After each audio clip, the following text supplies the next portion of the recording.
So what is breathing retraining? Breathing retraining is changing how you breathe 24 hours a day. Not just a little bit of breath work, not just a yoga session, not just a bit of meditation. Although those all have their place, we're in a position where we're not breathing correctly all of the time. And if we're looking to have improvements in our sleep, in our mental health, in how we feel in our body, in our performance, and in our relationships, if we want to have those improvements, we need to change our entire way of breathing. We need to change incrementally. Those tiny, tiny bits. If we breathe over 20,000 times a day, imagine the improvement you could have by just a fraction on each breath that's better. So how would we know if we're breathing incorrectly in the first place? First of all, we're looking at the nose versus mouth. Our nose is what we should be breathing through. This is what we're designed to breathe through. And behind the nose, there's a huge nasal cavity. If you ever look at a diagram, it's massive. And yet it's something that we've never really even thought about. Our nose is a filter for viruses, bacteria, particles, allergens. Our nose warms and moistens the air, preparing for the lungs. Our mouth is merely a highway down to our lungs. So in this situation, if we're using our mouth instead, we're effectively using our lungs as an external organ. If we're using our nose, we're giving the body the best chance of not only oxygenating the body well, feeling better, thinking better, and performing better, and recovering better as well. So if we're in that position where we're able to change how we breathe, just by a small change like that, imagine the impact it can have. Think about when you have a cough or a cold. Think about that dry throat. If you're mouth breathing, you're going to be irritating the back of that throat. You're going to feel drier. If somebody coughs near you and you take in the air through your mouth, you're having that go straight down, all the virus going straight down into the lungs. Whereas if it's through the nose, we have a filter. In the nose, we also produce nitric oxide, and nitric oxide is what helps to kill viruses. If we don't use the nose, we're not using our body's best defense. When we've got the nose sorted and we understand how to retrain that, then we can move on to the next areas. And to retrain the nose, it starts with tongue position. It starts with understanding when and how we can breathe better in order to make it more possible to nose breathe. It starts with knowing how to naturally decongest your nose every single day whenever you need it. And this is the sort of stuff that most people have never been taught.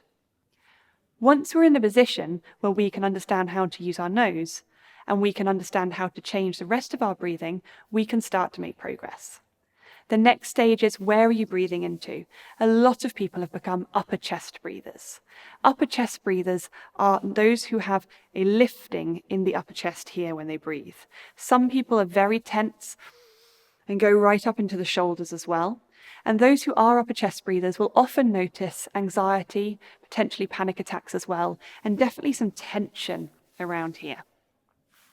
If we can bring the breathing down to where it should be, in what I call the D spot, then we are able to draw down the breathing into the base of the lungs. If you imagine it like a tree, we're going down the trunk. If it's upside down, we're going right down to the bottom of the tree, which is the canopy. So this canopy is where all the action happens. This is where the oxygen is taken up, the CO2 is brought back in.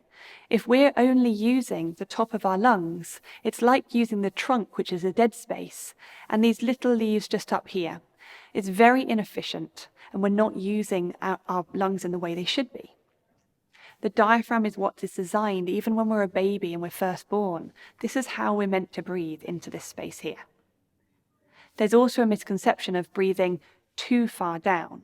And although we can breathe in upper chest, diaphragmatic, and right down into the belly, obviously using the diaphragm as well, that's also a little bit like you're just bloating out your guts, and you're putting quite a lot of pressure on your pelvic floor.